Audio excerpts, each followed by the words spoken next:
এ মা, আব্বা আমারে মিথ্যে কথা কতে নিষেধ ধরে আর নিজে মিথ্যে কথা কওয়া বাদ দেয় না কে? আব্বা করছে এবার লয় সামনের বার দিবি কুরবানি। এ কথা তো আব্বা গতবারও কইছিল। আমি ছোট দেখে কি এটুক কথাও মনে থাকে না আমার? নারকেলের মালই আর ভাঙা কলসির দুইটা কাদা আমি জোগাড় হয়ে থুইছি মা।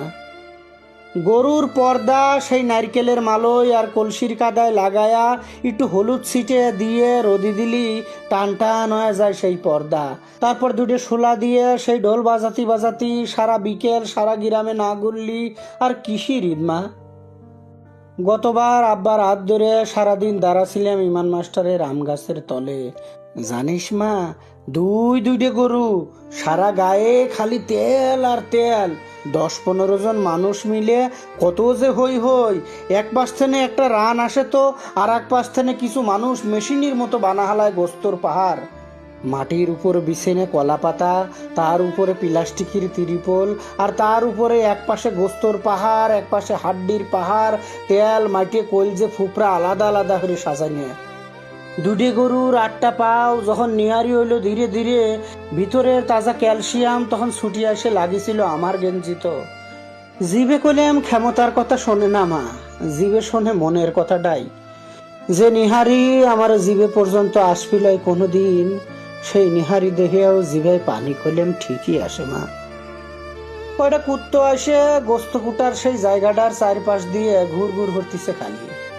পাড়ার আরো কটা বন্ধু হাতে হরে আনিছে নারকেলের মালই কলসির কাদা।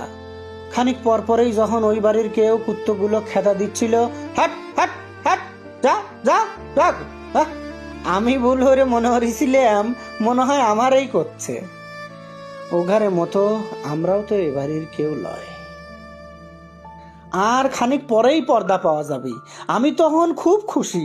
ঠিক সেই সময়ই আব্বা আকাশে ডাহিলিয়ে গেল সমাজের মালতের মানুষ। অবশ্য আব্বা আসেনে না গেলি ঈদের আর কটটুকুই বা ভাগ পাবো আমরা। যতক্ষণ আব্বার সাথে ছিল ততক্ষণ আমার মনে একটা বলা ছিল মা, সবগুলার আগে আমিই পাবো ঢোল বানানো পর্দা। কিন্তু আব্বা পাশে না থাকলে মনে হয় কোনো কিছুতেই আর বল পাওয়া যায় না মা।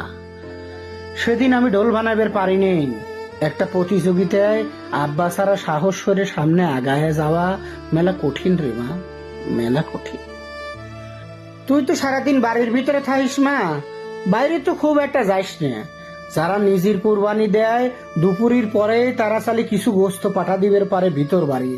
কাটাকুটির কাম শেষ হতে হতে সেই বিকেল, কিন্তু তার আগেই তাগা বাড়িতে রাধা হয়ে যায়।